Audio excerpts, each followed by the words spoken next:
Leah, how have you been? Yeah, I'm really good. Yeah. Yeah. You away, aren't you? Have a nice break and a bit of peace.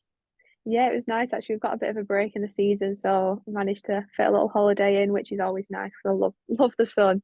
Yeah, so I always whenever there's an opportunity, I'm always on a plane. Oh, brilliant. Yeah, what a bragger. Yeah. I know. Well, you Right, have to be so you have to fit it all in. It's like a proper hard job trying yeah, to fit your schedule in. you do, yeah, definitely. For Yeah. us fans, we can go when we want, can't we? And just Yeah. stream you. Yeah. Right. So what I try and do, I go right back to the start. So where was home for you and who lived at home with you? Yeah, so home for me, I've always lived in Leigh. Yeah. Ever since I was little. I think the house that I lived in now, I moved in when I was about 4 months old, so I've always lived in the same house. I've got two sisters. Got an older sister, Alicia, and my younger sister, Rihanna. And I live with my mum and dad. So quite a busy house, but yeah, I I was enjoyed it. growing up. Were you competitive?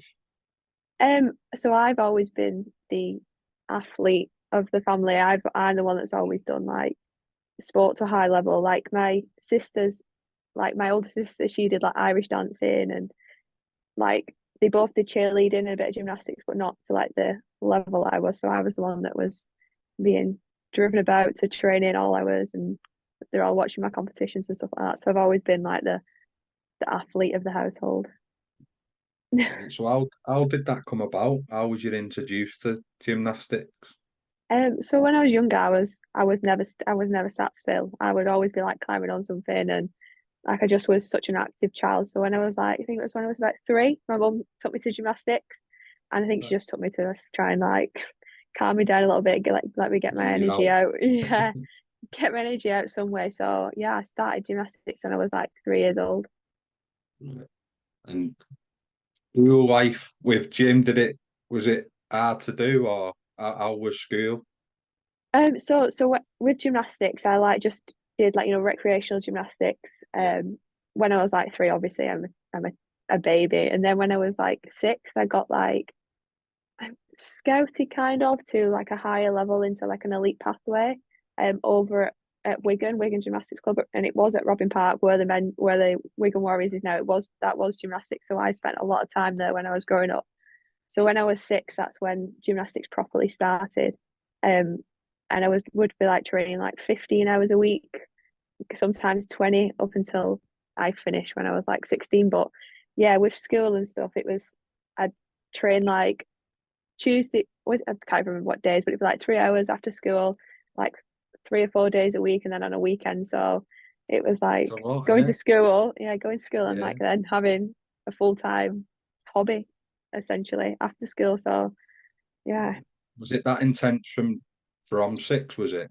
Um it probably got more intense when I was like 7 or 8, but with gymnastics it's such a young sport. Like you have to be training a lot at such a young age to if you want to be at a decent level of it. So it's just like the norm. And I think that is still the norm now, and it's you do it for fun and like you with your mates, and it's yeah, you enjoy going training, and that's your extra outside of school. Yeah. No, I just think for such a like and in like genuinely tends to be individual, doesn't it, Leah? Yeah, So your disciplines are so different because we'll talk about your team yeah, sport later, which people yeah. probably know more of you for. But how do you stay disciplined so young? How do you sacrifice stuff when you see your mates doing I think things?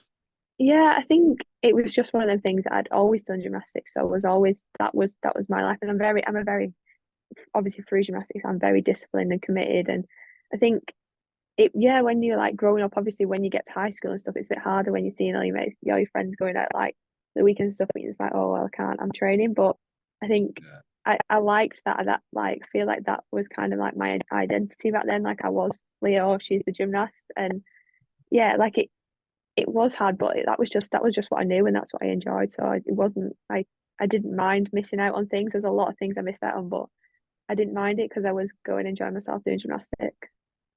But you've never had your daughter miss as well, Leah, do you? Yeah, exactly. It's like if you Yeah. don't know any different, then Yeah. it's just what you know and what you do, isn't it? Yeah. I imagine, and please correct me if I'm wrong, but No. that type of world would be very like clicky. Um, gymnastics where I was, like I was at Wigan, so there wasn't in my competition group, there wasn't that many of us. So it's like growing up, and the older I got, like you just there was a small group of us, so it wasn't necessarily clicky. Like it was just that they're basically like your family because you're seeing them as much as your family, all your coaches and the other gymnasts like you grew up, and that was part of your family, as you say. So it's just like a two separate lives you lead at home, and you have your life at home, your life at gymnastics. So yeah, it was just part of life, if that makes sense. Always when you're training as much as you are as well, it helps to get along, doesn't it? It'd be awkward if you didn't. Yeah, definitely. And obviously training's hard. So like even obviously rugby and any sport, like training, you need to have them people that push you through and you can lean on when tough times are tough and stuff like that and celebrate the wins. So I think, yeah, it's always good to make sure you've got good people around you. So when you got scouted, Leah, how did that work? Did someone approach your mum and dad and say they'd like to invite you down? Was it a letter or what how did it work? I'm actually not really sure. I think so. I was at the local gymnastics club, and I think it was at Leigh where I did gymnastics. And because it was like Wigan, I think was looking for like people to put through like the elite pathway, like looking for talent around from whatever gym clubs they knew. So I think I went, and I think it was like I had a trial, like a couple of weeks trial, and then if you pass the trial, I don't really know, don't just Yeah, know if you passed it, but if you then you get invited into like the elite squad to train. So I think that's how it worked, but I'm not 100% like sure and all that. I never really yeah, asked my mum or dad. So yeah. Would you think you'd have carried on whether you'd have hit the level we'll go on to talk about? Would you have just done it as a hobby anyway? probably. I'm not really sure. I think I would have done different sports, or because I like any sport, and but I just fell into gymnastics, and then that was just what I did. I never really, because it was so much time, I couldn't really go and do different sports because Yeah. you can't really, if It you didn't have a day allow on. basically, Yeah, did it? Yeah, yeah, no, definitely yeah. didn't. So I think I don't really know. I just like that's what it was, and that's what I did. So I don't really know if I'd have carried on if I weren't at that level. I'm not 100% sure. No, that's fair enough. So going into high school then, how did you transition? Did you find it easy with you being sporty, or was it difficult? Yeah, I think I found it pretty easy. So the primary school I went to, most of the people from my primary school went to high school. So Right. I pretty much knew a lot of people already. So I feel like when I started high school, it was don't I don't remember any big dramas, so it must have been all right. Yeah. And did they embrace the sporty side? So would they have encouraged you to push your gymnastics or put any other sports in your eye line? Yeah, definitely. So like when I used to do gymnastics, I used to like go and train like within school time as well. So I'd like miss like a Wednesday afternoon and a Friday afternoon to go and train. So like they did support that. Like they did make me, obviously I caught up with all the work that I missed, but they was supportive of that, and they obviously allowed me to do that. But yeah, I always obviously my being sporty, my favorite subject was PE, and yeah, every time there was like a team, every like there was an athletics competition or something, it'd be like, oh, we'll get Leah, Leah will do it. And so I did when I was at school, I did do like a lot of, I'd always do the athletics competitions. I love like Yeah. sprinting and stuff like that. So yeah. And what's mad is the little sport, well, they're not little, but the sports we're on about that you're thriving in and enjoy Mm. all combine to help you become better in the position you're playing now, don't they?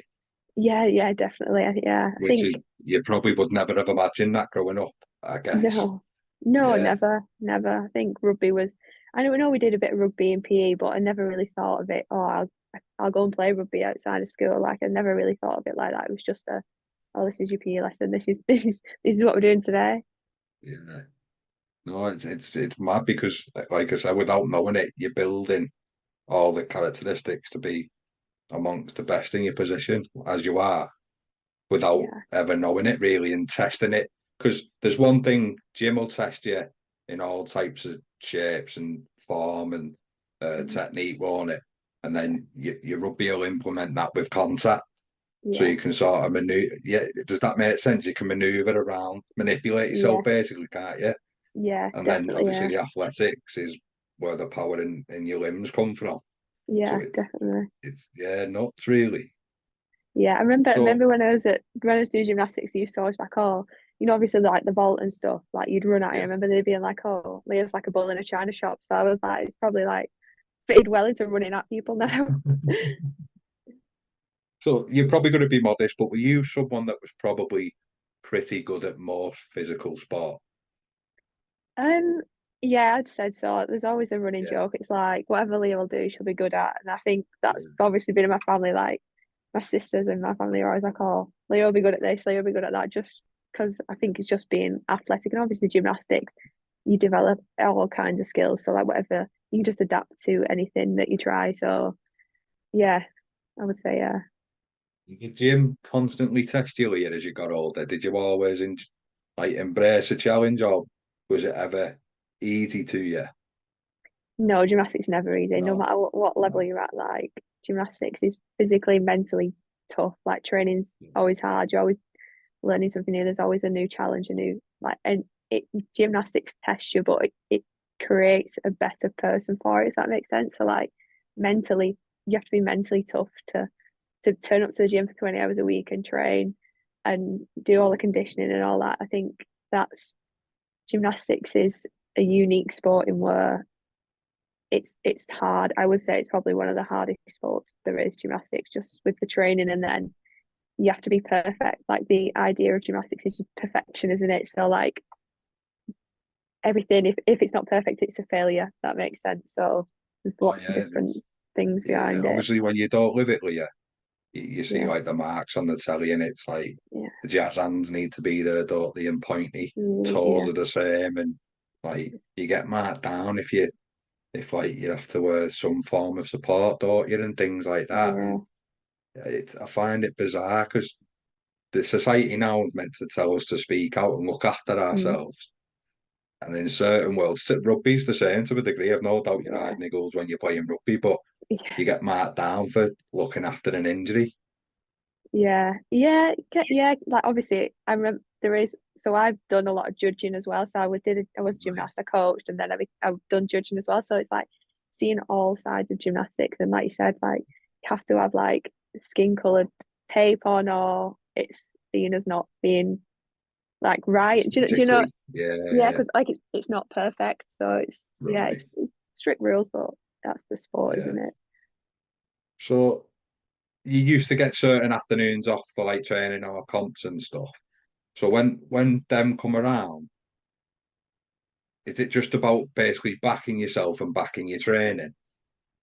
Yeah, so like when competitions came up, there'd be like same in like rugby as well, but you'd Yeah, have you train it all year, like but like always before competitions you'd have like a 6 week block of like proper training for competition. So you do lots of repetitions of routines on each apparatus and just repetition to make sure that like you was ready to compete and yeah. you want to be ready to be the best, do the best routine at the right time. So yeah, it was lots of repetition of skills, So how moves, did you everything. manage? Sorry, how did you manage as a kid to switch into comp mode, switch into like chill mode?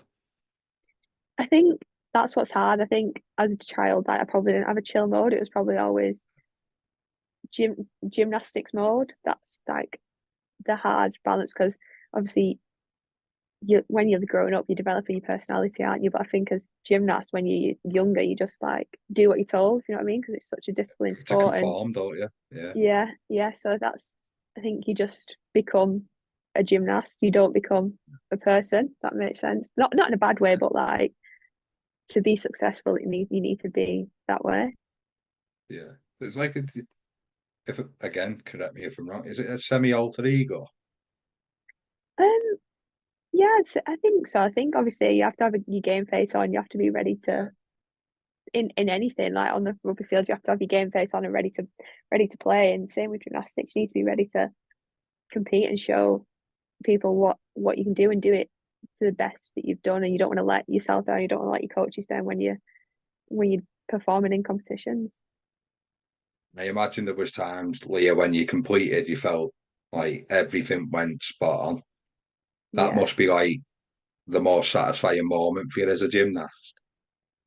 yeah, it is because it's so hard to be happy with your performance because like for example, like on the beam, you're on it for a minute and a half. Like there's so many moves in there that you can make a mistake on, like you can fall or so if you get through a beam routine clean, it's like you're really happy with it. So it's just the Yeah. same on every other piece of apparatus. So when you've done a competition and you've not fell on any piece of apparatus, it's like you're just happy with it, and yeah, Even half a chance. yeah, yeah, Yeah. Because what fans won't realise is like there's more to life than a game day, which we'll go into later, and we spoke a little yeah, bit about off camera. But when it yeah, comes to the gymnast events, you get one chance. You can't go again yeah, next week, can you? And yeah, correct things. yeah. Yeah, and I know that's what I always talk to my dad about. Is that we're always like as a gymnast, you'd wait, you wouldn't compete all the time. It'd be like you can do a few competitions in March, maybe April, and then you wouldn't do any until like September time. So it'd be like you've got one chance, you've got a minute and a half, and if you can't back it up the week after because that you've got one chance within in like 3 month period, and it's hard. But like yeah, like rugby, you can make it up the week after. You Yeah. can yeah sort it out the week after. But yeah, gymnastics is just one chance. Yeah, and imagine like if it doesn't go right, you've got 6 months chewing. Yeah, yeah, And definitely. And I depending if think you're strong, like you seem to be, yeah, like it probably eat away at a lot of girls or lads, wouldn't it? That yeah, got one opportunity in 6 months if I do that again, and your head'll just go like 100 mile an hour. yeah, definitely. I think that's why like to be successful in gymnastics, that's why you need to have you need to be mentally strong because like you said, that's hard if like you're thinking about it and thinking about it and you it's just like that's not the sport for you, is it? Like so yeah. You competed at a really high level, like you said. So what's the pathway? How does the pathway work? Do you go regional, county level, international level? Yeah, so there's two different so there's like an elite pathway. So when you're younger, there's like I think you start when you're maybe 7 or 8, and there's this thing, so there's different levels. So you have to like level 4, there's a pass mark. So you have to so you compete on every apparatus plus this other it's called range and conditioning. So it's a test of like strength and skill and stuff. So you basically compete on all 4 apparatus and you've got to have pass how get an overall pass mark. If you achieve the overall pass mark from competing on every apparatus, then the year after you can move to level 3 and then to level 2. The same again, obviously the skills and stuff are set skills and they get harder. Um, but then once you pass level 2, then you can go into the British Championships. So so you can start. It's called Esquire when I think I can't remember the ages now, but either 12 or 13. You got 2 years then, and then 2 years at junior, and then 2 years at then you go to senior, and then you're a senior when you're 16. So that's the like then at its open age. But yeah, there's so many things you have to pass, and there's so many girls that don't achieve that, and like that's why it's so hard to like if you compete in the British Championships, it's pretty like big, um, because it's You've so made hard it to get anyway at there. that level, then, really, haven't you? You've done really well getting there. Yeah, yeah, and Yeah, obviously then there's obviously the top gymnasts are in the Great Britain squad, but then you are competing against them in that British Championship, so you've got an opportunity to, if you're performing well and you finish in like whatever top 6, for example, then you could essentially get invited to the British squad. But there's there's there's British squads throughout the age group, so they kind of know who's gonna achieve success yeah. by when you're really young. Okay. So It's very standard, complicated. yeah, but but again, it's like I said to you off camera, because it's a world I don't really know much about. It is Yeah, interesting, yeah, like pathways and opportunities, and like the one thing I was going to say, like our rules change a lot in rugby, in yeah. both codes for that matter. Does the gymnast hold the standard pretty firm? Is there not a lot of deviation there? Um, every Scoring Olympic wise, cycle, yeah, sorry. every Olympic cycle, the rules get slightly amended, so things do Right. change, and Yeah. like different. So like each move is worth a value, so that could like move about and stuff. So every Olympic cycle it gets re-reviewed and maybe Yeah. changes slightly and stuff, but not like extremely big changes. Okay. So pathway wise, how far did you get, and did you ever feel in like over order anyway along the journey? So I actually competed at the British Championships as a senior, so I Yeah. competed at the British Championships. Um, so I got to that. That was like that was the biggest achievement that I made, and like yeah, the journey was tough. Like there was so many ups and downs, and like So I actually didn't pass the level 2 mark, but there's like a separate competition that you can do, and if you compete in that and get another pass mark on that you can get into the British that way. So that's how I did it.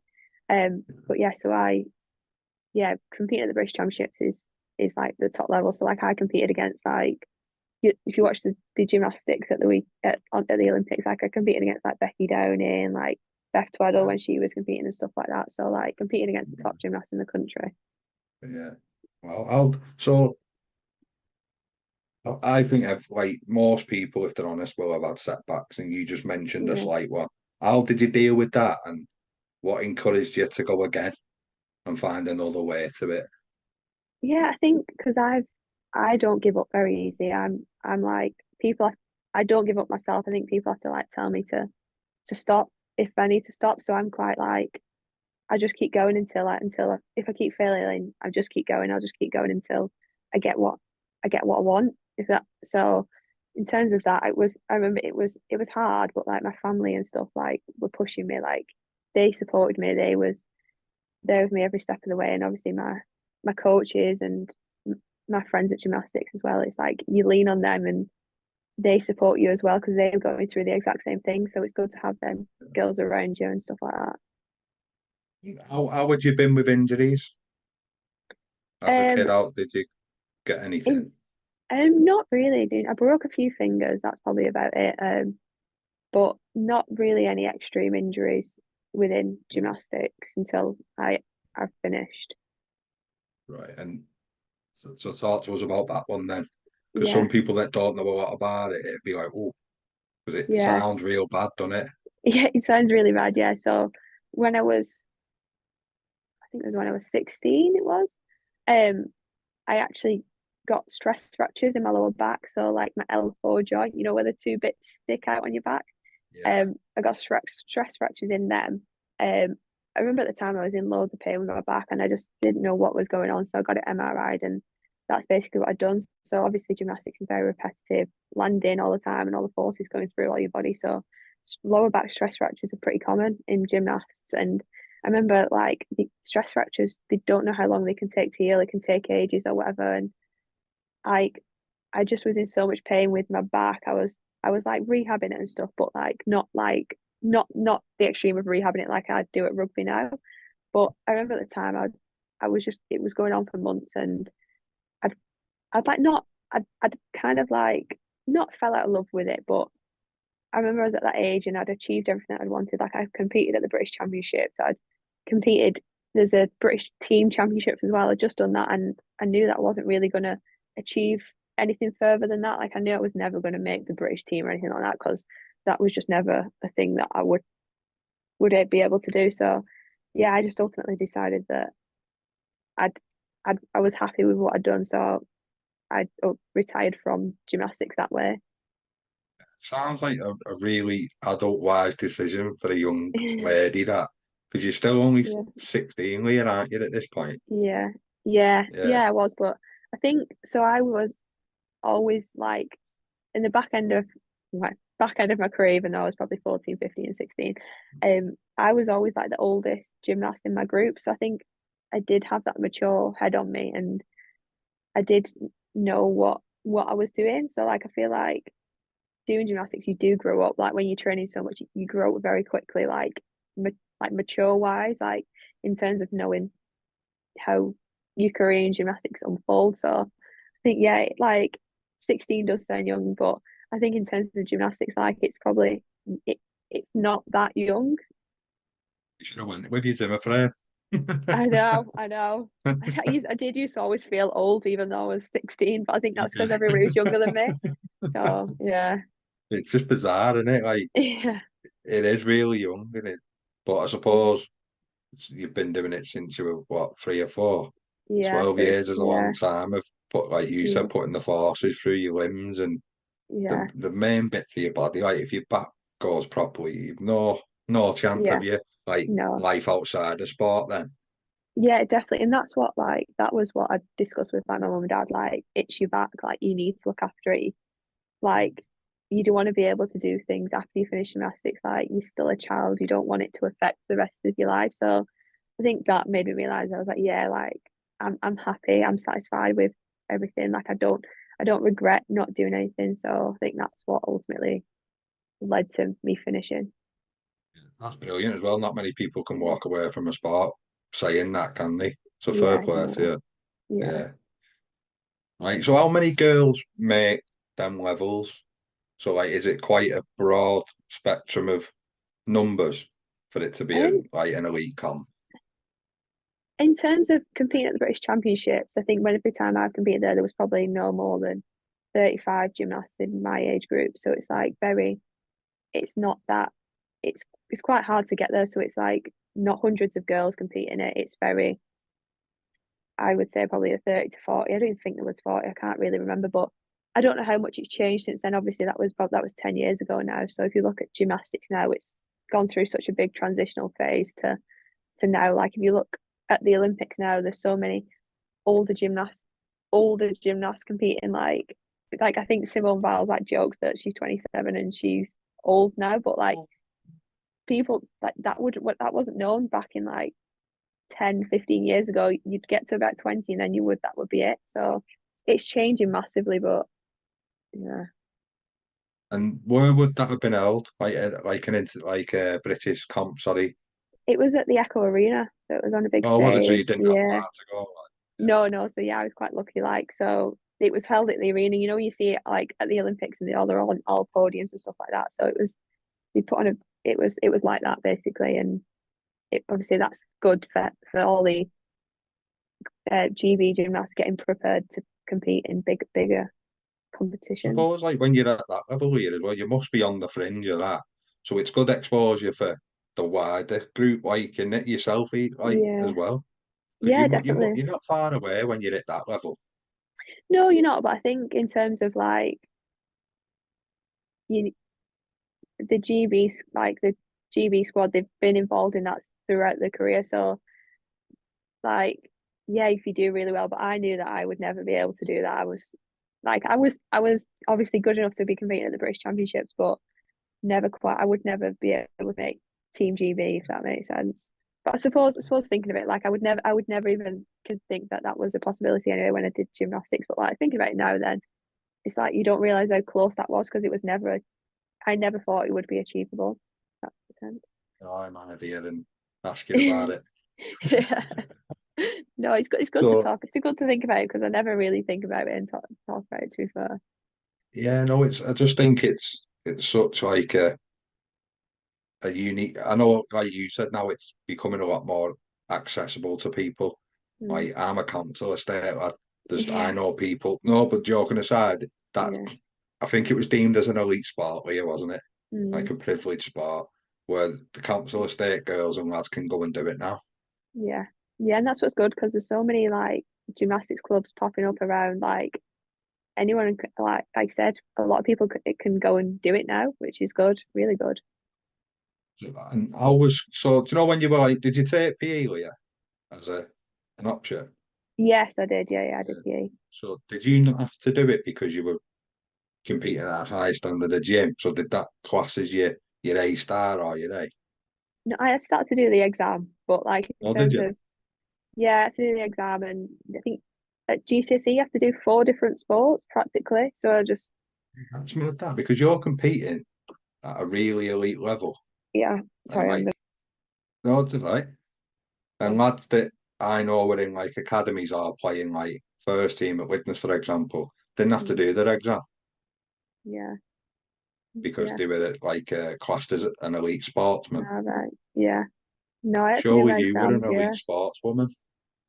Yeah, yeah. No, I'm That older than yeah, you, so I'm like talking years ago, but yeah, it's like I don't foresee why it should be all right for them.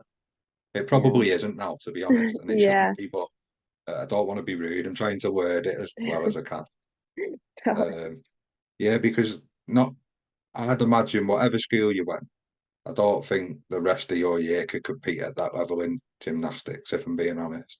yeah, no, I don't think I'm trying to think there wasn't really many other I don't think there was many others that would be elite in any sports before.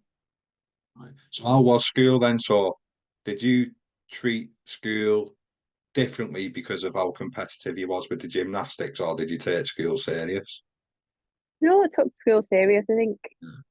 I try and keep my gymnastics life separate to my school life. I think I always think it's two separate things. So yeah, I'd like to say I took school serious. I enjoyed school, and so I didn't mind learning. You get no privileges for being good at gym, no. Um, I Other don't than think like the not odd that I afternoon remember. off to compete. Oh, Yeah, you yeah, should but I have. You remember. should have milked that. I know, but I never like gloating, like talking about gymnastics. I used to always just keep it separate, and I wouldn't want anyone to treat me any different just because Yeah. I'm not. Yeah, I'm very much like not reserved in terms of that. I'm not really a oh look what I'm doing Yeah. kind of thing. I'm going to drag this out of you, so don't worry about that. No, I'll make you it's think about it. yeah. I'm better now. I'm better right now than when I was when Yeah, I was younger. But I think that's just like a maturity and growing up thing, to be honest with you, isn't it? It's like yeah, when you are sort of achieving, and obviously the family are quite athletic and competitive mm, as well. So, and if you're close to your sisters, like you probably are, yeah, you know the world's difficult enough, the gym world. So you yeah, don't, like you said, you're all trying to separate. You're trying to be as normal as you can, aren't you? yeah, yeah, Yeah. definitely. What were you looking to do leaving school then? So I went to college, did college. Well, I stayed on at sixth form, so I stayed at the school that I was at, and then I went to university. I went to Leigh Beckett, and I did sports science because I enjoyed sport. Right. And how did you find the environment of college and uni to school? Because it is very different, isn't it? Yeah, so like I just stayed at school, so my college felt like I was just at school for another 2 years. Um, Right. I do always think, oh, it would have been different. I've gone to college, but it were all right. Sorry. So, One sec. Um, but yeah, so uni. So I finished gym when I finished college. So when I went to uni, I basically had all the freedom in the world, which was great. was that hard to get used to at first? Um, I think so. I think that's like obviously being doing gymnastics. I didn't have all the outlets. So like I wasn't going out every weekend like people might do or whatever. And when I went to uni, because I didn't have that restraint, I just was just enjoying doing whatever I wanted because I didn't have that is like I didn't have to just train. I could basically just do whatever I wanted and when I wanted, which was nice. And I obviously lived in, so that was also good too. Freedom and a bit of freshers and a bit of freebies Yeah. and all Yeah. that. Yeah, Yeah.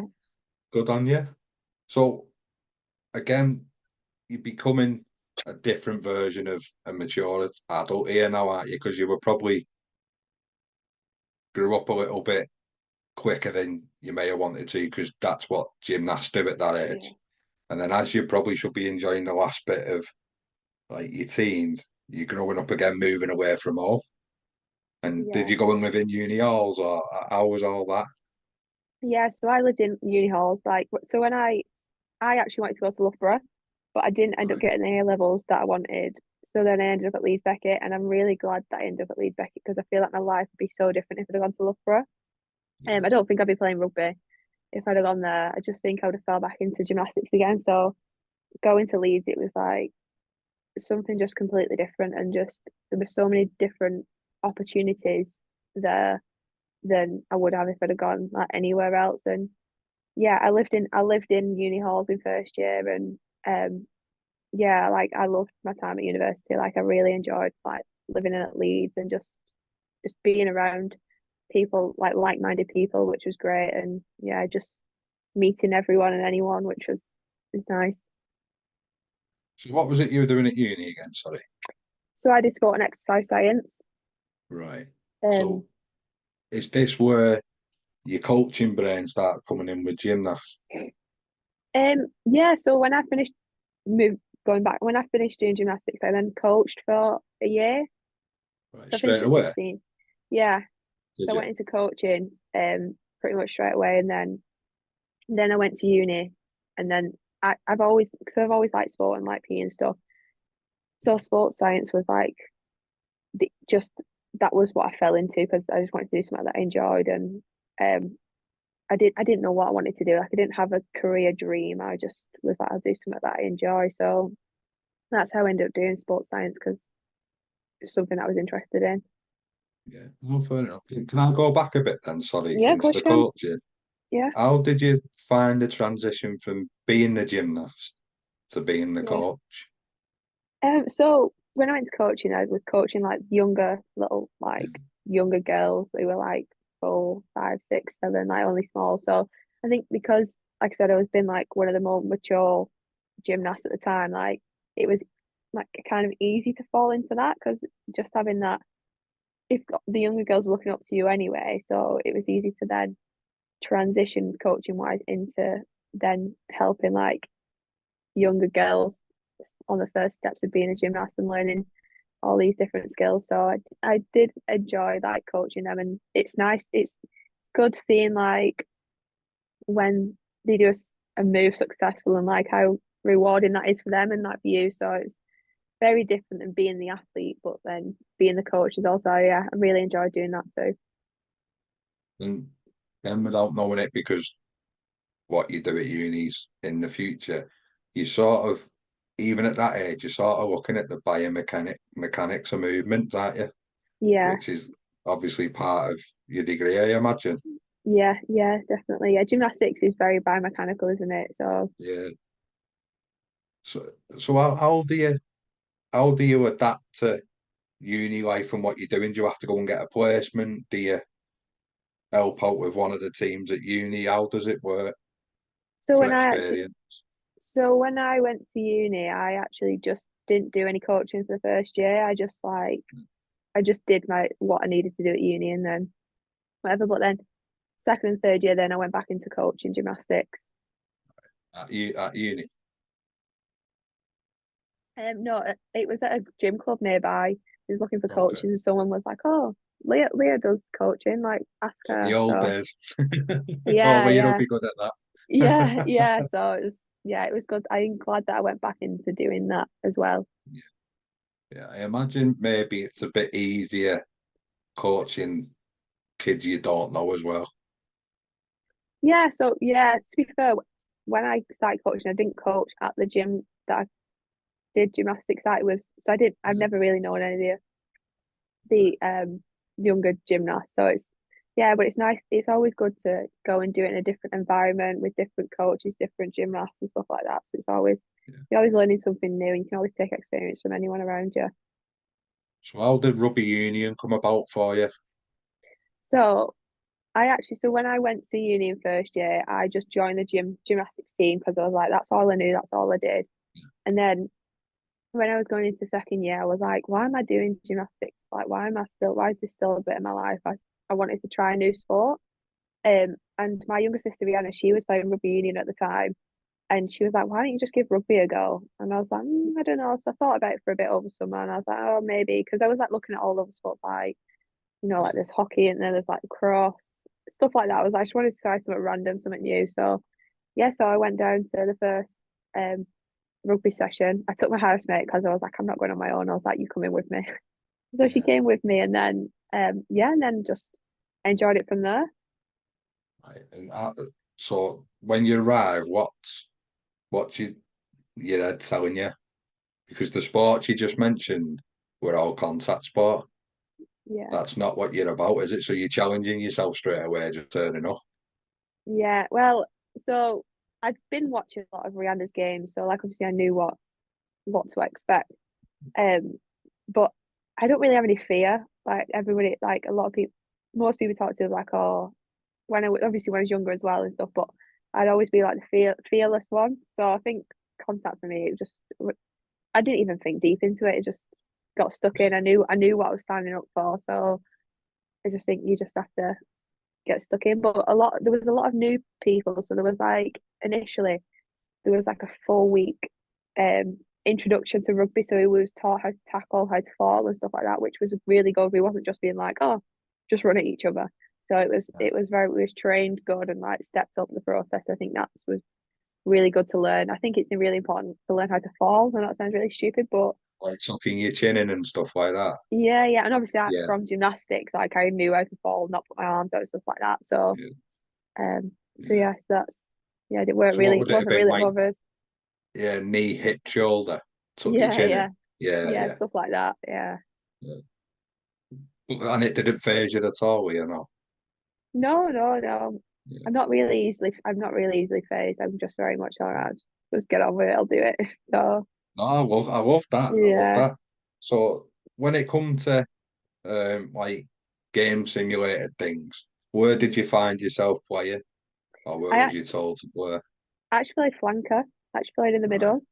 Um, and I really enjoyed playing flanker. Like I love tackling. I love running the ball in. I love like the athleticness of that position. Yeah. And I love challenging myself. Like I think I'm not that. I'm not like I'm tall, but I'm not like big. I'm not Yeah. like I was. So I loved like the battle of being able to run over someone who's bigger than me. Like I think like weirdly like I was like I'm gonna beat you because I'm smaller than you and you think you're gonna be able to tackle me. I'm like no. So I like that challenge. Okay. And would you go up in the lineup then or not? Yeah, yeah. I was the I one was that going they to say, throw if me you're up. in the back row, you probably would, wouldn't you? Yeah, which was helpful because I'm quite obviously from gymnastics stuff. I can jump and I can land, so quite helpful. And yeah, I actually really enjoyed that bit for rugby. Was it when you were first in the air? Was you all right? Yeah, because obviously I'm Was so you? used to being in the air anyway from gymnastics. Yeah. So like, yeah, I'm used to it really. So how was your first game? Do you remember much about it? Or Yeah, so at Leeds Beckett when I was there, varsity was always the first game. So like I didn't make the varsity team because it was very early on and I'd never ever played rugby before. But the first game this season, I remember I was on the bench and I was like, right, I've no idea what I'm doing. Like I'd been training a few times and stuff, and I was like, right. And I remember my dad just told me, he was like, all you do is run forward and push with everyone. Just push and like tackle if anyone runs at you. I think I got subbed on that last 10 minutes. I came on, and I remember being like, oh God, where do I go? And I'm just being like, I stood in the middle, and then someone was carrying the ball. One of the props was carrying the ball, and I was like, right, I'm just gonna push you there. I'm gonna push you there. And then I shouted for the ball. She passed it to me, and then I ran and scored under the sticks. So I was like, yeah, easy? basically, no, I know. So basically, it was like first touch, scored a try, and we was actually like that was the winning try of the game. And I remember like Mm. finishing. I'd only been on for 10 minutes. I don't even know what else I did. Probably missed a few tackles or whatever, but. Everyone was like so buzzing. He was like, "Oh, you've like come on, touch the ball once and Superstar. scored a try." And I was like, "Oh God, I don't actually know what I'm doing." But yeah, so, Yeah. so it was like a really good experience. And then after that, like I started getting more minutes and getting like understanding the games more and actually understanding the position and stuff like that. And then I was just like playing every week. Um, so yeah, Run every week as well. yes, I'd always be like playing seven. I'd always be the number Right. seven. Oh, some ground to cover at 7 though, haven't you? Yeah, yeah. Yeah. So, so So yeah, so I was it really enjoyed it. was it out you if someone would have come along, would you have gone further with rugby union? Potentially, but I was only so I started playing rugby a union at unit in the September, October, and then I went to the sales trial, the Saints trials in January. Also quite quick. So quite quick. So I didn't really have the opportunity to actually get involved with rugby union at a deeper level because I then fell into playing rugby league. So how did the Saints trial come up? So Rihanna, my younger sister, she was playing rugby. So at the time I'm 19 and she's 16, so she's like 2.5 years younger than me. And at the time she was playing for Leigh minors, open age. So she'd done like a season there, and then Women's Super League started the following season, and she was like, "Oh, I'm going to the Saints trials. Are you coming with me?" And I was like, "Oh, I don't know." It was like December time, just before Christmas, I think it was. I was like, "Oh, I don't know if I'm going to be up from uni. I'm not sure. I'm not sure if I want to come." Like, and she was like, "Well, if you're at home, come with me." And I was like, "Do I go? Do I not?" And I was like, "Oh, it's just an extra training session. I may as well go. I'll just use it as an extra training session." So then that's how I ended up going to Saints. I actually wasn't going to go, and I'm really glad that I did. Yeah. No, so again, is it something you don't fear at all and you just go and try and enjoy yourself and learn something? Yeah, definitely. I think Yeah. like I always just think everything's an opportunity. I think obviously I'd never played league before. I'd played a little bit of union and like I thought I knew how to pass a ball and I knew I could catch and I knew I could run. So I was like, I'll just go try it out, see if any. I was like, I'm not expecting anything from it because I'd never played and like obviously there was all these girls that played rugby league for years who were there and stuff like that. So I was like, oh, I'll just go have a bit of fun, see.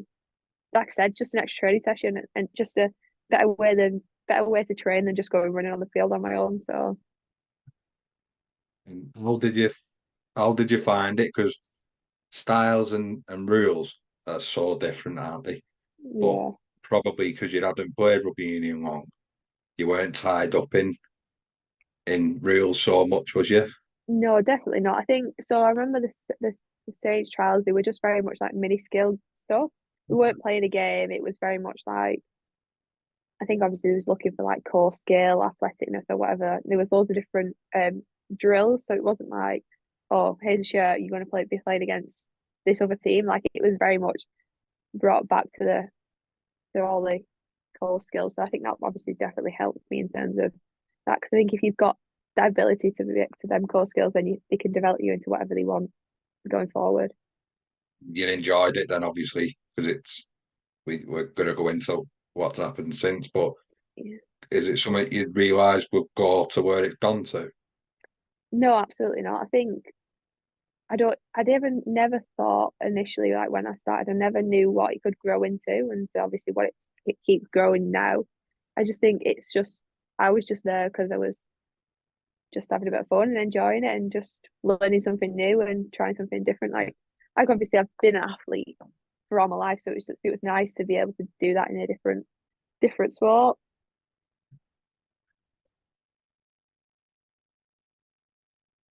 Well, I was being, I know you mentioned like the gymnastic family was like your second family, but how's the rugby environment compared to the gymnastics environment? Oh, it's completely different. Like obviously you've got a group of 30 teammates and all these coaches and it's really different. I think at first when I was transitioning to rugby league, it was like that it wasn't a challenge, but it was very different. Like being involved in a team sport than an individual sport. Um, but it's so much better. Like you can just like if you've got a problem, then someone else has probably got the same problem, or you can lean on someone else to help you through them different issues and stuff like that. So yeah, team sports, it's just completely different to individual sport, but like different in different ways. And but yeah, I really enjoy being part of like a team. Are you confident enough for you to speak out if you need to? Yeah, I am now. I wasn't when I was 19 when I started at Saints and like I didn't know anything. I was very like naive and I couldn't obviously I didn't feel like I could have a voice in some like I was quite probably quiet until I got out my shell and was confident within myself. So I think it took me a while to probably like mature within that rugby environment and Yeah. Well, that's it. You've gone from probably being the elder states lady at yeah, 16 in an yeah, environment where we're talking Zimmer friends jovially, yeah, and now you're 19 and without being yeah. rude, probably at the bottom of the food chain there, aren't you? Yeah, definitely. And obviously going into a team that Saints was there was a lot of girls that had just come back off the back of like the World Cup and it was a very experienced squad going into that. And obviously I didn't watch rugby league, so I like that rude, but I didn't know any of who any of them were. Like I'd never met them before, or I knew like obviously Jodie Cunningham like was there, and like Emily Rudge and like Faye and Shani and all them kind of girls who had just been at the World Cup. Like I was naive and I didn't really know that, but I knew that they was very experienced players, and yeah, obviously stepping into a team like that, it's it's great because you can lean on them experienced players and like learn from them. And that's exactly what you should do as well, because that Yeah. like they probably buzz a bit off that as well, being able to out, won't they? And the other thing is, you're coming from a game with so many intricacies. that you've just started to get to grips of to a completely different game, aren't you? Yeah. Yeah. That was hard. And like the first when I started at Saints, I was living in Leeds, so it was really difficult for me to go to training, and I didn't go to training that much. Because like obviously I was living in Leeds, and it was hard to come. I didn't drive, like I would have to get like train home or whatever to go training. So like building into that pre-season, I wasn't really there that much. Um, but yeah, I got an opportunity, and then so I got an opportunity, and then just tried keeping my shirt basically. So what happened off the skills session? What so I know it was a semi trial, a semi Hmm. turn up and we'll see what people have got, which you're very much used to that type of Yeah, situation, aren't you? From yeah. all sport world. So what was the conversation after that session, Leah? I knew that. So like Craig was there, and the coach at the time, it was Mark Brennan. I knew that they was really keen to get me on board. And like I was obviously like very transparent with them. I was like, I live in Leeds, like I'll come training when I can, but I can't come every week. I can't commit to that. And it was like, no, no, that's fine. Just like you do what you can do, and which was really good of them because he could have turned around and said, well, you're not coming. But I think at the time in Women's Super League, like they wanted new talent, and that obviously it was growing then, and so they was just like, just come and like just see what happens from there. And what did happen? Um, so like pre-season started, and like I said, I didn't really go that much, and then the first game was April time, and the girl who was playing on the wing, she got injured, and I remember I don't even know, it might have been I can't remember who ran me up, and it was like, oh right, you need to come and train. So I actually went in for like a 1-to-1, basically learning how to catch high balls and just trying to pick up like skills on how to actually play on the wing. And then I ended up starting on the wing in the first game. So you started on your debut as well in the deep end. Yeah, in the deep end, and I was Yeah. literally like, I don't have a clue what I'm doing. Like I said before, I just knew I just had to run forward, and yeah, that's all I knew. Yeah. Just run forward and catch the ball. So did your centre talk a lot to you, like help you through the game and out? Yeah, yeah, centre was really good. Yeah. So our first ever game was against York. Obviously, Right. York, they were a new team too.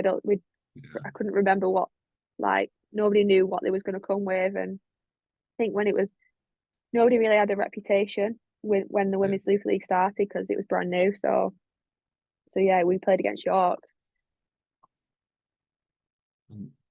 So, what are you like on game day? What does a game day look like for you at the start?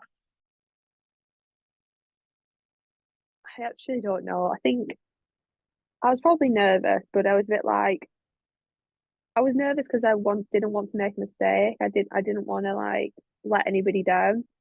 But I also knew there wasn't really much expectation on me. And I think there wasn't really that much expectation on the team because it was brand new league team and everything. So I think at the start it was just go out there and try and enjoy it. It should always be that though, shouldn't it? I know Yeah. the added pressure and that comes with the way that where the game's going because Mm, it hasn't half changed in the short time you've been there, hasn't it? So, yeah. but fundamentally, that's why you do things like it, isn't it? Because you Mm, enjoy it, because you love it. yeah. So if you can keep that would be amazing. But how was it under a high ball then? How were them Well, one-to-one actually, sessions?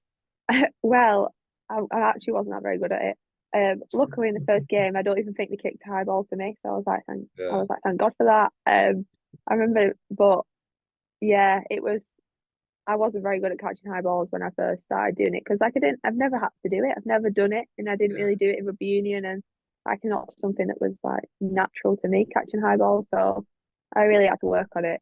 Um, yeah. And how do you find going from for the best phrase I can think of is being in the mixer in the back row to having mm. to be really patient on the wing? Yeah, I it took me a long time to learn to like play on the wing. Like Yeah, obviously, you can run the ball back in and stuff, which is great. I enjoy doing that, but yeah, not being able to tackle anyone that's coming at you or just do basically when you play with you can kind of do what you want in the middle, can't you?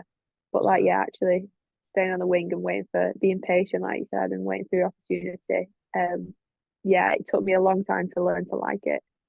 Yeah, I can imagine because you're right in the action in the back row and on the wing. You've got to be patiently here, haven't you? And you've got to bide Mm, your time and also if you can be heavily exposed on the wing yeah, in numerous situations where when you're playing in the back row, everything's in numbers, Leah. So you've got yeah, people to lean on a little bit, haven't you? yeah, definitely. Like I would love to defend in the middle when you've got friends Yeah. around you. Um, but when you're on the wing, it's just like you look up sometimes and you think, oh my God, look how much grass is in front of me that I'm defending. But you learn, don't you? And If you just trust your yeah, inside. exactly that. And if they do anything wrong, look at all the grass you've got to run at. Yeah, exactly. So it swings and roundabouts. But Yeah. so that first year, how did you find it, and how much did you play? I played every game. I think I missed a few games because I think I pulled my groin or something. Yeah. But yeah, so the first game I actually ended up scoring a hat trick. I don't know how. I don't know how I What a bragger! managed. Honestly, I don't know how I did it. I had a great sense of passing the ball. So, Yeah, but yes, like after that, like I think there was a bit of an expectation then. It was like, oh, she could score a try. So, yeah, I at Saints it probably was a not a tough season for us, but I remember we wasn't. I don't know. It was that we didn't get to the grand final. I think we lost in the quarter final of the Challenge Cup, and then we maybe think we finished third, second. I think we finished third in the league or fourth. No, third or fourth. Can't remember where we finished. And then we lost in the semi final to Wigan. So it was a bit of a like we weren't really. Wigan was the best team in that year in 2018, and we lost every time we played against them. But yeah, so it was a bit of a steady starting season for Saints, from what I think remember.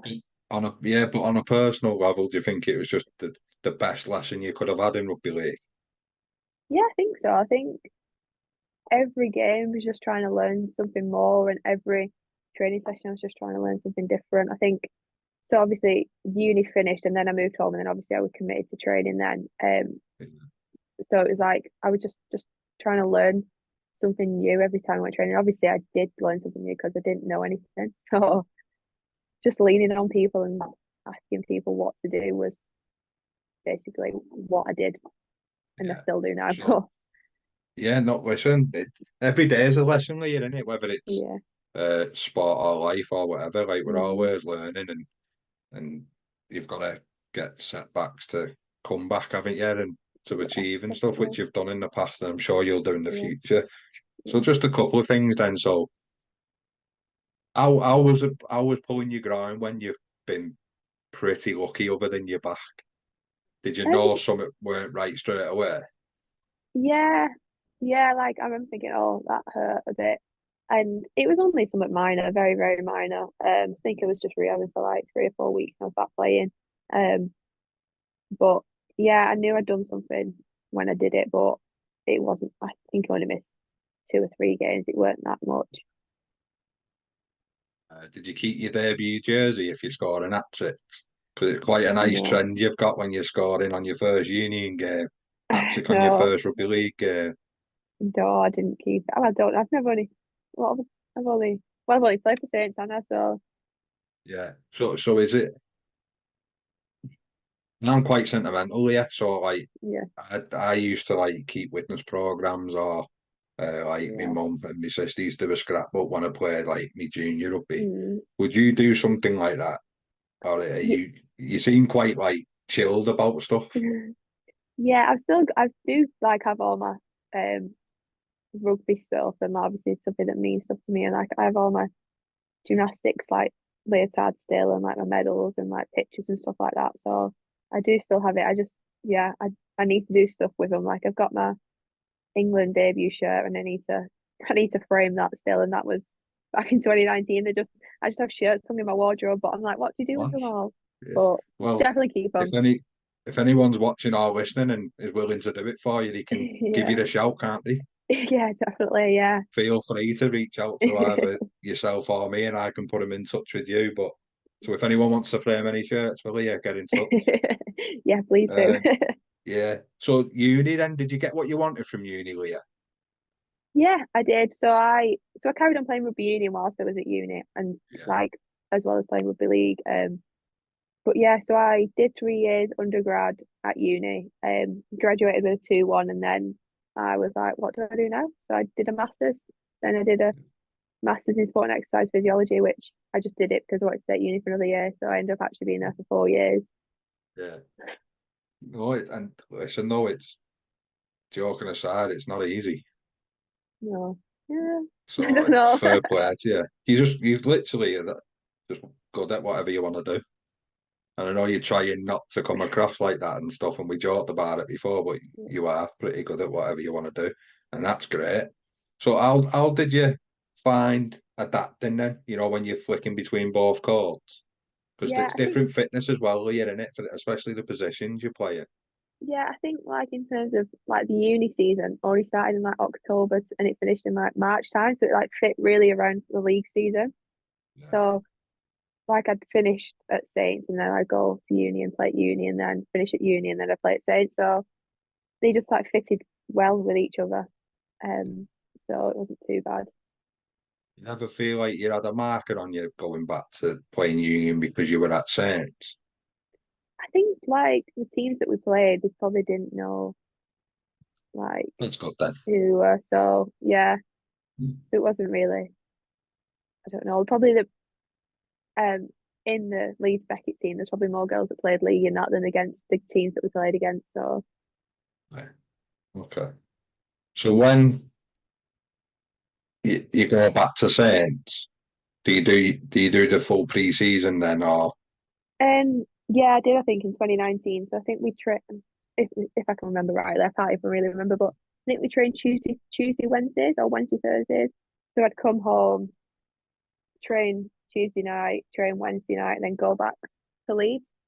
So like after the first season, I knew that I needed to be there in 2019. Like we got a new coach, so like Derek Hardman was the head coach then. So um I knew I had to fight for a shirt then because I think after that first year, like I think more girls started and it was just getting more competitive. So I knew that I needed to like step up my training and be involved in as much training as I could be. Obviously, sometimes it was hard to get over from Leeds, but I was there as much as I could be.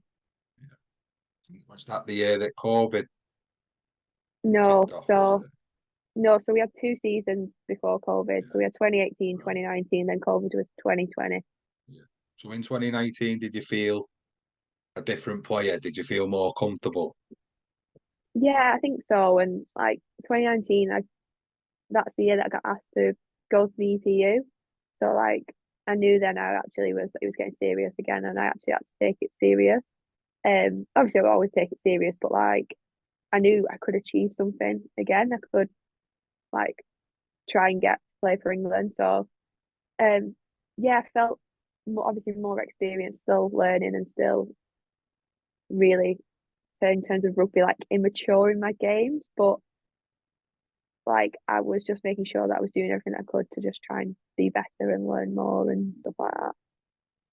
You'll mature the more you play, as you know now. So that'll all come. So genuinely, England was a target for you, even though you were really new to the sport. Well, I didn't like in 2018. I didn't even think like it could be until like I got asked, got invited onto the England performance unit at the start of 2019, and then there was a lot of training sessions, and then it was yeah, you have to then think this could be a possibility, and it's like if you want to make it a possibility, you just need to work harder and be the best you can be in your position and give yourself every opportunity to get that opportunity to play for England. Yeah. So how does that happen? So can you talk us through from being asked or invited to where you meet up and training and stuff, please? Yeah, so this is I don't know if it's different now. I can't remember. I so this is what happened in like 2019. So like Yeah. at the start of the season, you got an email saying, "Oh, you've been invited onto the EPU," and then we'd train at probably maybe once a month. I can't remember how frequent it was back then, but Yeah. um we trained at Leeds Beckett. So we actually trained up at Beckett. We'd all get together and train up there. I'd say probably once a month, maybe a bit more in pre-season. But the year of 2019 was the year of the England tour to Papua New Guinea, so it was a big year in terms of like England training wise. And I probably already know the answer to this because you've fitted into new environments the more you've challenged yourself. But again, how was it meeting girls that you're playing against and that Yeah, you're competing against regularly?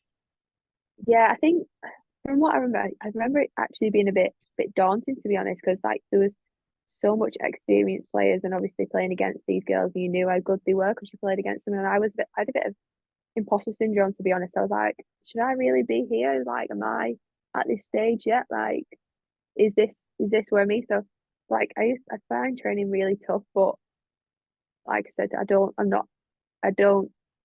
tend to like give up. So like, I'd keep going training, and like, it was hard, like fitting in because the girls all knew each other because they'd all just been to the World Cup together or whatever, and there was a lot of girls who'd be played together at Leeds and stuff like that, and obviously I'd played at Saints, but I wouldn't say that I was really close to all the girls yet because like I was only playing games, I weren't really training that much, so it was a big step up in 2019 to like mature as a player. Did Leeds never try and approach it considering you were already up there? No, No, no. I feel them then, innit? Yeah, I Well, remember. it is, Yeah, isn't it? Yeah, especially when you're on the doorstep with you. yeah, yeah. I don't even think I would have considered it because I think, yeah, I obviously I would have to stay in Leeds and all year round, even though Yeah, I wouldn't minded that. But yeah, it was never. I don't even know if I would have considered it. yeah. Oh, that's fair enough. So, like, when the Papua New Guinea tour comes around, then how are you made aware that you'd be going on it? Is it because you're in the performance unit, you're going on it anyway, or No, so obviously there was a big group in the performance unit, and then they then they narrowed it down to I don't know how many it was, maybe 24. But before that, it was the nines. So there was the nines World Cup. There was the nines World Cup, and then there was Papua New Guinea. So the nines, I think there might have only been 18 of us, maybe less. There wasn't that many of us compared to like the Papua New Guinea tour. So you knew when the selection date was, and then Craig Richards was the head coach, and like he'd give you a phone call to tell you if you'd got on the team or not. did you play the nines, Leah? Yeah. Yeah, I played in the Did nines. you enjoy it? I did, but I didn't have a clue what I was doing. I think You must have it was enjoyed it. great, yeah, playing at Yeah. Bank West, Parramatta Yeah. Stadium. Like it was, yeah, it was great. It was unbelievable playing against some of them players as well. So, Like did sevens never cross your path at uni? Did the I girls' did team play, do sevens? yeah, I did play sevens Yeah. once, and I really enjoyed it. Like I actually loved it. I loved playing Yeah. sevens, but I only ever really played in one tournament, and then I never really did it again. That's mad, isn't it? That? So, Yeah. did you notice a difference then from sevens to nines? Um, I think they're very different, even though you just think you've got two extra players. I think nines is a bit more structured than sevens. Sevens is a bit more free flowing, isn't it? Because you've like got a lot more space, and it's you not got five tackles. Well, it's five tackles only. It was in the nines, and yeah, it was just like sevens. You could kind of do what you wanted, and obviously I was only playing for uni. It wasn't like playing for England, so yeah, it's very different. No pressure at all. Yeah. Yeah. So again, you've I probably already know the answer, but the viewers and listeners might not. Do you realise how far you've come at Um, this point? Yeah, because I think I don't even know if I'd played 20 games rugby league to be honest. I hadn't played that many. I was like, and I'm actually going to debut for England. Like, is this real? But I, like I said, I did have a bit of imposter. They did have imposter syndrome. Like I was like, what am I doing here with this group of girls? I think in terms of like confidence, I wasn't a very confident player back then because I wasn't like I was still learning and still being like, should I be here? And you just have to trust like the coaches have selected you that yeah you should be there, and it was I really enjoyed it, but at the same time I was very much like oh sh- do I deserve to be here, if that makes sense. Yeah, it's mad because you're such a confident athlete, and this is the only time you've ever really questioned yourself, isn't it? Or from the chat we're having, that's how it seems. Yeah, I think so. I'm much more like I'm a much different player, like person playing now to back then. I think when I first started at Saints and stuff, I wasn't confident. I was very unsure of like I said, my environment. Like, should I be in it? Am I like I would very like after every game I'd be like, oh, doubting yourself. Like I'd dwell on like if I'd made one mistake, I'd dwell on it for like the whole week and stuff like that. And I've really like worked on that to get that out of me. But I think that's just maturing as well. Oh, it definitely is. Because you're at this point, you're at like, excuse me, quite a pivotal time of your life because you've got to decide whether you want to do the Masters or not. And you've got to decide Yeah, whether you want to fully commit to not just Saints, but to rugby league or not. You've got a lot going on, really, probably subconsciously. yeah, yeah. I think so. I think yeah, around so I graduated in 2019. So yeah, that was like the year where I Yeah, was a lot like, what going am I on. doing? I think Yeah. I did the masters because I couldn't I wasn't ready to go and get a full-time job when I knew like the English stuff was on the horizon and like I didn't have time in my life to then go and look for a full-time job. So that's probably also that shifted me to do a master's as well because it was just the easiest option. And how are you looked after when Papua New Guinea's not round the corner, is it? So how's the travel and how are you looked after and stuff? In terms of what, sorry, like So like logistically, how does it all work? So do you have to meet up at a certain hotel to go a certain airport and then oh, when I we went to PNG, don't sorry. yeah, and I don't imagine you're at the back of the plane, or I hope you aren't. Yeah, we were. Was yours? Yeah, I'm trying to think now what we actually did. Where did we fly from? So we went. So this is what happened when we went. So we went to the Nines. We was in Australia for a week. We flew home for a week, and then we flew back to Australia, which absolutely knocked me out. And I started my master. I'd done like 2 weeks of my masters as well. So like I remember coming home from Sydney the first time. I flew home on the Monday night, and my parents was in Australia still, so they'd come watching me in the Nines, and I came home and I knew I had to wash all my clothes because I was going back to Australia the week after. And I remember getting home and the washing machine wasn't turned on, the hot water wasn't working. I remember just sat at home and I was like, what am I doing? And I was like, I'm so jet lagged now. And how am I going to do this again next week? So then I had uni on the Tuesday and I remember starting my lecture and I literally fell asleep. I was like, what am I doing? So yes, that was tough. I remember that jet lag. I've never really experienced jet lag before because I've never been to Australia. I've been to America, but Yeah. in terms of like jet lag, Oh, it's it's different, horrible. isn't it? Yeah, it's Yeah, different. Yeah. yeah. But yeah, I think we stayed overnight. Oh, we actually stayed at the I remember now, we actually stayed at the village um the night before the flight and then we all went to Manchester Airport together and then flew from there. Yeah. Do you get no grace from uni, Leah? You know, when you're representing your country and that. Um Uni are very supportive, but I remember so like I missed like 3 or 4 weeks of start my masters and it was just I didn't I just tried keeping up with it and just um done as much work as I could. And he did support me in terms of like missing things I could, but it's just like leaning on the right people and the right lecturers and stuff and letting them help you. But I didn't want to like I just wanted to get on with it. I didn't want to make a fuss about it. I just was like, right, I've missed this work, but I'm just going to get on with it and carry on and just do it in my own You time. do know how to challenge yourself, like, don't Yeah, you? yeah, yeah. I like a So challenge. when you're out there, do you get to see any of the countries you go to? So we actually flew to Brisbane for a week. Obviously we trained, but the hotel was in Brisbane, so we got to like when we had time off, we'd do what we wanted basically, and we'd have a days off and stuff like that. So we did see a bit of Brisbane, and then when we flew to Papua New Guinea, it's a country like I've never been to before. So like in terms of like we went to Goroka first, which was the first area. You couldn't really go at the hotel and stuff, so we'd go out for walks together, but we didn't really see that much of it because there wasn't really that much to see.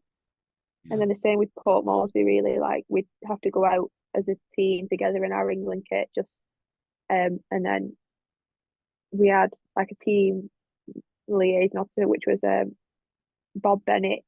and he looked after us because he worked over in PNG for a long time. So yeah, he looked after us whilst we was over there and took us out and How about. But was there that weren't for an really much to experience? see. Yeah, well, I was going to say for viewers or listeners that might have watched, the BBC followed the fellas, didn't they? Yeah, Think it's pretty self-explanatory, to be honest, isn't yeah, it? Like, not being yeah. rude or nothing, but so how atmosphere wise and lifestyle wise, how different is it? How did you feel when you were there? Was it like a brilliant experience, or did it bring it back down to earth a little bit?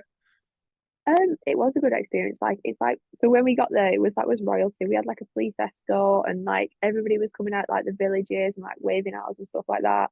And it was like, oh wow, like they've probably not seen like a group of England women before come and play rugby in their country because like they don't like the Papua New Guinea women. I don't think they'd ever played in Goroka either. So it was like a big massive occasion, and everyone like that's they didn't have much to do. So like everybody from the village came and watched the game, and it was yeah, the atmosphere was crazy. It's a massive part of their culture, rugby league, isn't it? It's like Yeah, really inbred into them. yeah, it's their national sport, so they love rugby Yeah, league. So yeah. brilliant. And how did you feel you done out there personally? So there was two games. I didn't play the first game. I played the second game, and we won the first game, but we actually lost the second game. We played that in Port Moresby double header with the men. And I remember it was really tough. Like it was hot, it was humid. Like a lot of us had been like ill as well, and we was just like trying to just eat what we could. It wasn't.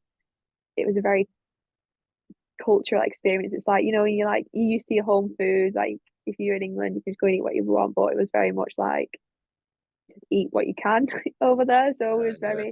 it's very You're probably testing on your tough. last legs as well. It's a heavy tour on the body, isn't it? Yeah, it was. It really was. It was a very testing tool, but it was really good for like the future. Yeah. So so yeah, so we actually lost that game in the last minute, which was tough because I don't think Papua New Guinea had ever, where they'd never beat England women before, and like the crowd was crazy and like everything about it. And then I think the men went on and they lost as well, so it was like, Yes, you set the tone. yeah, Yeah, so it was an experience that I learned a lot from, and yeah. I think about it now. I think if I went now, I'd probably enjoy it a bit more because I'm a bit more mature and like, um, but yeah, it was it's good to say that I made my debut in Papua New Guinea anyway. It's class, yeah. I think you're just riding a wave at this point where you're like, I imagine it is hard to take in because everything's still a first for you. Yeah, it is, and I think that's like that naivety of it all is just like just taking it in and just yeah, just living in it rather than getting what I want out of it. I was just like just doing it. If that makes Surviving. sense. Yeah. Yeah, I've seen here it's like 50 tries in 53 games. is that what? Is that what? Yeah, I think it's more now. I don't know how many how many it is now. So it's like you're saying you're sort of playing your ability down, really. Like, how do you get that bug for scoring? And is it something you'd ever get bored of doing? No, you never get bored of scoring. I don't think you can. I think like obviously scoring tries and stuff. I've tried. I want to like test myself and try and score them in different ways. And like you watch, I watched a lot of Super League and NRL and see the wingers out there scoring tries and stuff like that. And test yourself and just try and keep fresh. Like I remember like being like to the halfback being like kick this ball over top and then we'll practice like kicking and catching tries and stuff like that. And yeah, you just never get bored of scoring, do you? Just I think as a winger you want to know you want to be known as being able to be a finisher. So Yeah. I think that's what wingers should do and that's their job. And we touched on it before, but everything you've done growing up will help you become that complete. You're never a complete player by no means, Yeah. but and that's anybody, not just you. I didn't mean that by the way. Yeah, I yeah, meant no, just in no, no, general. yeah, no, no, Like, it's right, it's right. is contributing you to you becoming or trying to become the complete winger. So Yeah, everything you've done is meant you've meant to do it. It's been fate because you are where you are now, and the yeah, previous sports and things you've excelled at all contribute to that player, don't they? and you Yeah, didn't know it then. yeah, definitely. Like I said, you can adapt to anything. Anything's adaptable if you work hard. You can achieve whatever you want. Yeah. I suppose it's nice to have the likes of maybe like Tommy Mack on your doorstep as well, because he's Yeah, renowned for some of them finishes, and like Matty Smith's coaching years now, isn't he? So like you can lean on not just the girls, but like the men's game. You can lean on coaches. There's clips everywhere now, isn't there? So yeah, the accessibility for you is endless, but you've still got to be able to go out and do it. yeah, yeah, Yeah. And it's boss that you enjoy that like challenge. Like you've not shied away from a challenge at any point yeah. as we've No, I think chatted through it. yeah, It's something you've embraced, and that's not an yeah, easy thing to do. That. yeah. No, I think yeah, it's always like I said, I always like to challenge myself and try and I don't like I think if you stop challenging yourself you get bored and I think that's when you like think you should always be challenging yourself in anything, not just sport, just day-to-day life. Shouldn't you? You can't just get steady with things, you just wanna test yourself all the time. You don't want to stagnate, really, do you? Yeah. Like you said, you've worked that hard to get a jersey. Mm, You've got to work twice as hard to keep it, I suppose, haven't yeah. you? Yeah, Yeah. definitely. And that's the challenge, isn't it? So, how have you been with injuries since you played rugby then, Leah? Well, I was great until I ruptured my ACL last year. Right. Um, so we did what we did 2018 season, 2019 season, and 2020 was COVID. And then at the start of 21, I injured my hamstring. So like I missed out on the first couple of games in 21 and I really struggled to get my shirt back. Um, and that was probably one of the toughest times and that was one of probably the biggest times in like my rugby career that I worked hard and it probably shaped me a bit better into knowing what I wanted and being a bit more ruthless. That Yeah. so like I remember I wasn't obviously as a winger, if you two wingers are performing, you're not gonna drop a winger for someone else. So I remember I just worked hard when I got back from my injury and just was challenging the coach and being like, what do I need to do to be better? And then when I got my opportunity, I just made sure that I took it and then couldn't and then not and then don't let go of the shirt, which is hard. But it really that time really like was really testing and definitely made me think I need to make sure I don't give people the opportunity to say no to me. You have to just do everything that you can to put yourself in that position to not get selected if that makes sense. You just have to Yeah. perform. Oh, it definitely does. Yeah. I think anybody, if they're honest, could probably say they get a bit, not lazy, what's complacent, don't they? Compliant, yeah, And complacent, yeah, yeah, yeah, yeah, and just expect, like, especially if they get a 1 to 13 squad number, maybe yeah. they just automatically think, right, I'm a starter unless I get hurt. So yeah, does squad numbers matter to you, Leah? Um, not really. Yeah, I think if you get picked in the team, it doesn't matter what number you've got on your back. As the aim is to start on the field. The aim is to get on the field, isn't it? So whatever number you yeah. got on your back doesn't matter. And how did you do your ACL? And did you know instantly it was serious? Yeah. So obviously so that was 21, and then 21, and then 22. When did I do my knee? Was it 24? No, Yeah, so 22. 23, did you? So yeah, then we did 20, then 23. So I think it was like the fifth game of the season. I was playing against Wigan. I was actually on my 25th birthday, which was even more depressing. Um, it was like the first 5 minutes of the game, and I remember like I was like running the ball in, and I got tackled, and I remember thinking, "Oh no, my knee hurts bad," and like I remember grabbing the top of it, thinking, "This is bad." As because to be fair, like if I'm not soft, so like if I'm injured, I'm injured. So I remember thinking, "Oh, this is bad," and I remember being like to physio, I was like, "I've done something bad," and she knew. She was like, "Oh," and then she got me up off the floor, and she was like, "Oh, like we'll walk off." Try walking it, and my knee just collapsed completely in again, and I fell to the floor. And at that point, I thought, "This is bad." Like I knew I'd done my ACL. So her and the I'm doctor saying your like knowledge walked off. doesn't help you, Leah. Sorry to interrupt, No, does it? no, yeah, no, it Yeah, doesn't. because you see so many videos and stuff like that now, like people doing their ACL, so like you kind of know the mechanisms of when it goes and stuff. But mine was actually in a tackle. I wasn't just stepping; it was in a tackle. But Yeah. yeah, I knew. I remember. Obviously, it was the first 5 minutes of the game, so like they had to carry on playing, and I was just sat on the side of the pitch. And I remember the doctor like having a look at me, checking out, and he was like, "Are you in pain?" I was like, "I'm not in pain, but I just know it's really bad." And he did some tests, and then like I'd already kind of like pretty much knew that I'd done it, and like it was I just didn't really. I was more annoyed rather than I was more frustrated that I'd done it because I was like, I never thought that I would do my ACL. Like, you see all these people because like I live in the gym. I do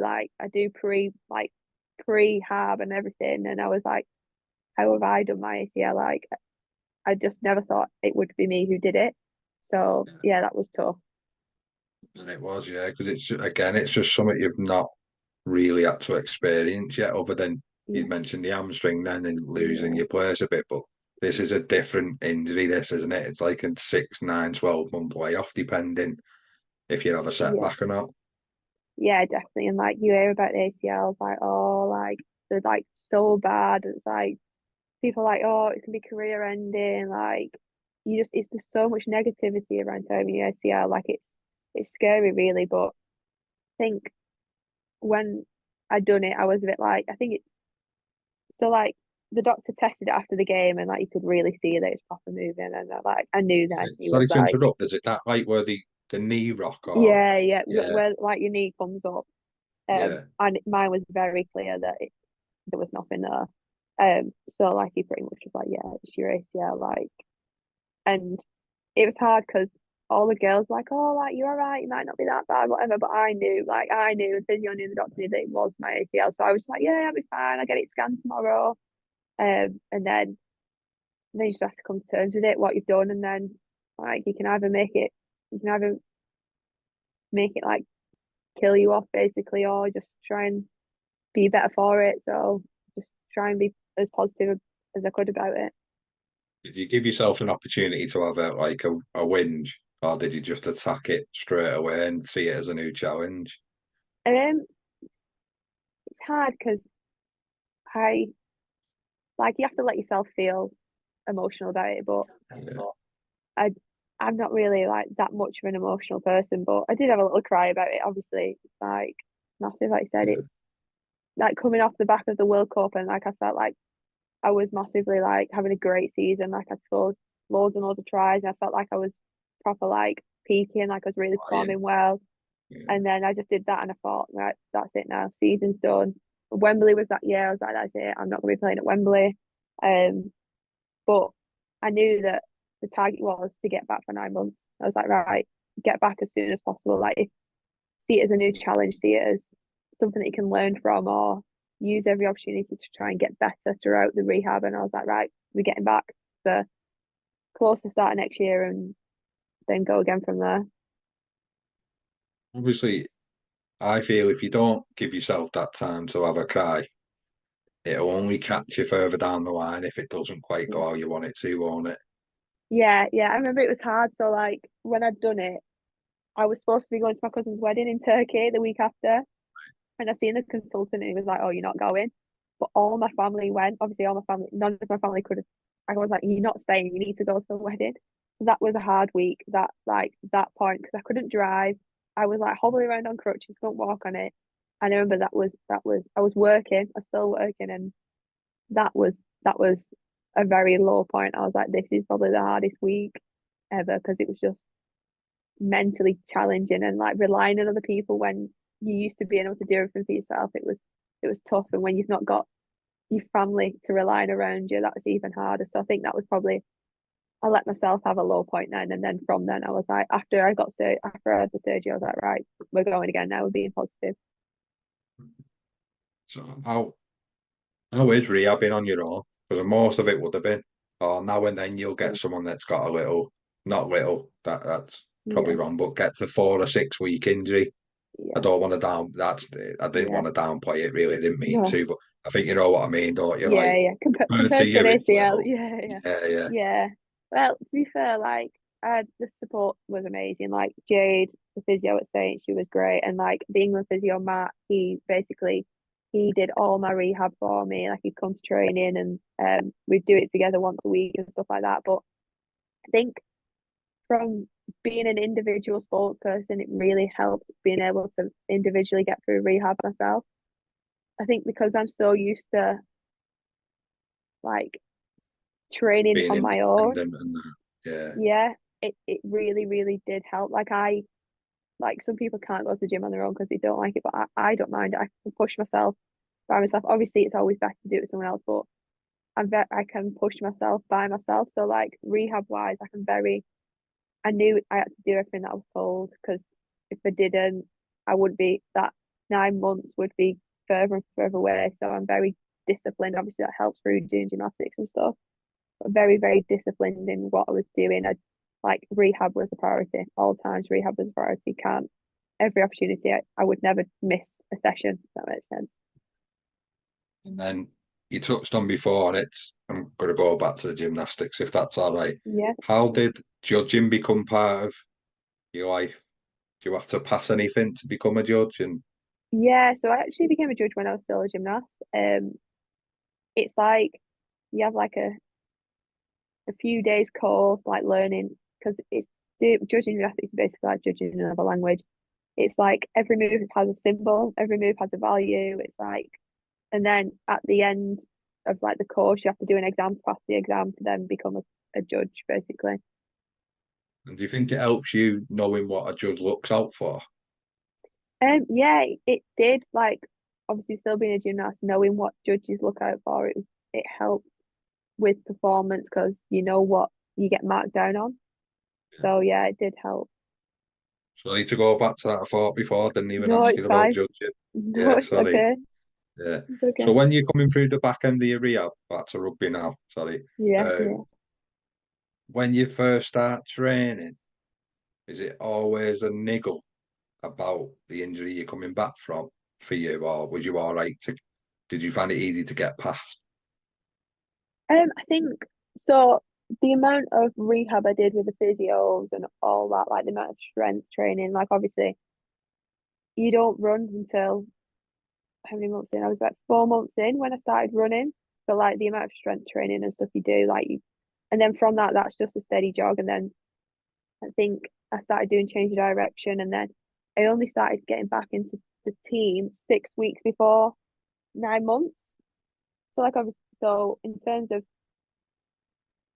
I actually did like a full 6 week block of training before I could even consider playing again. Um, but I was always very much like positive about it. I was like, well, if it's not right, then something else has gone wrong. I knew I'd done everything right to be in the best shape I could be getting back into it. The hardest thing I found was getting back to jumping. Jumping was hard but once you get over that mental barrier of oh you can jump, like you can trust your knee again, like everything else goes with it. And yeah, I think I had a personal challenge and personal goal of once I started playing to try and get back to where I was before I'd done my knee. So like I always had little goals along the way and targets that I wanted to meet and stuff like that, which really helped. Not rather than looking at the rehab as a long 9 month process, it's better to break it down and look at it in littler stages to make it go a bit faster or just give yourself personal targets. I think that's what's really important. I imagine the big thing as well is achievable targets and it achievable milestones. Yeah, it is because you don't want to set unrealistic goals because then you just set yourself up for disappointment and failure. So Yeah. yeah, achievable is always important. And then when you come out the back end and you're sat in front of your jersey again, is that a nice feeling for you? Yeah, it was. I didn't really think too deep into it. I was just like, right. So the first game, I think it was like the second game of the season, and I knew I was only playing half an hour, and I was like, this is like the last box tick, like to get through um the rehab. And I was like, this this is what I need to do. This is still part of rehab. This isn't game yet. So I just played half an hour, survived, it was fine, made a few tackles, ran a ball in a few times, and that's when my knee actually started feeling better. Like I was a bit stressy about it because it does like it niggled a bit and stuff like that. And after that game, that's when it was like, oh, it's feeling better now. Like it's feeling a little bit more normal. It's all well and good the running and the changing direct. It's them little sudden quick explosions in the direction, isn't it? It's whether your knees gonna hold up to it or not, I imagine. Yeah, and like obviously a lot did lots of that in like training and rehab and stuff, but you can't simulate a game, can you, in training? Obviously did a lot of contact and stuff like that, but a game's a different game's a game, isn't it? You just so unpredictable, isn't it? So you just don't know what it's going to be like. But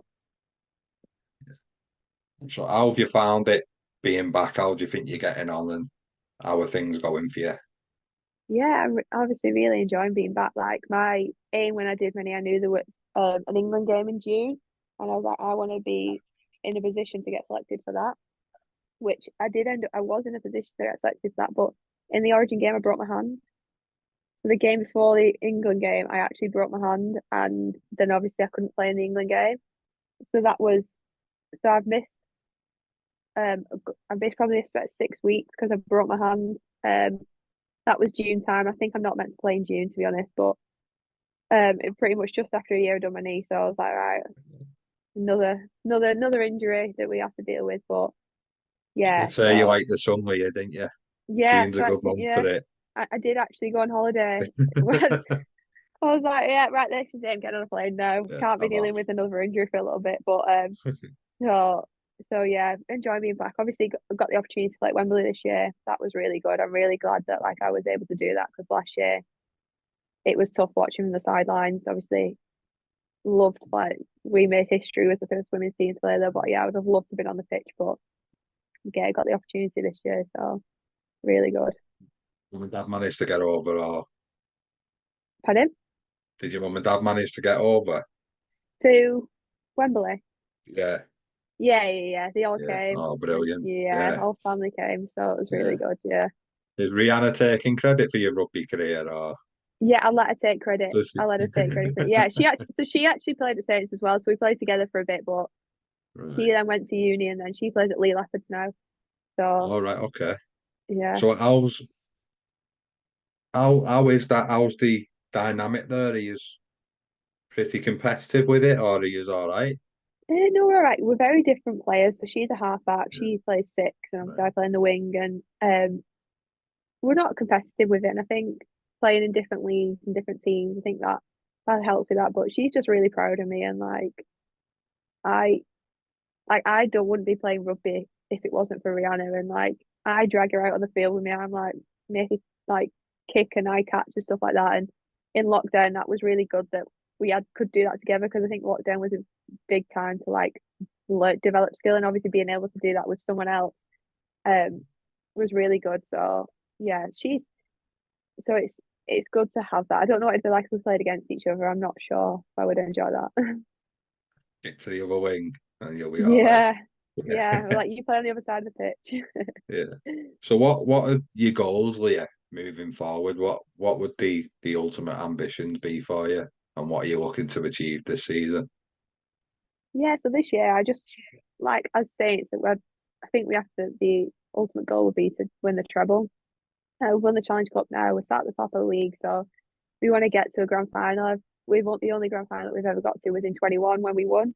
So we just keep losing semi-finals. So that's definitely an aim for the team. And yeah, for me, I just the next aim is to get to Vegas, play at Vegas. I think to try and get on that plane to Vegas with the England team. I think that's my next my next big aim as an individual for myself.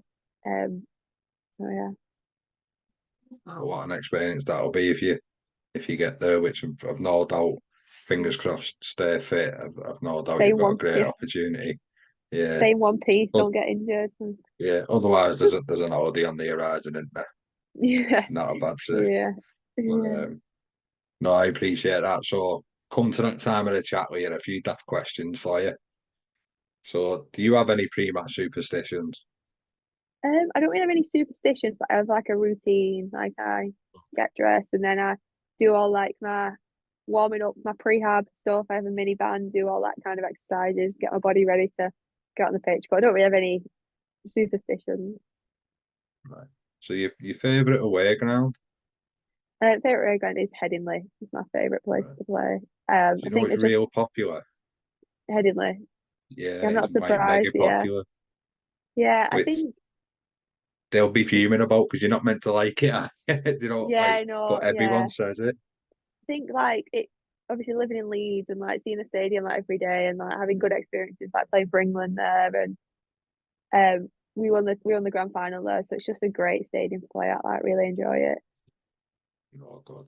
This next word I'm going to use, Leah, the definition's different for everybody. But the toughest player you played with and against so far. Um, I think probably the toughest player I've played with is definitely has to be Jodie Cunningham.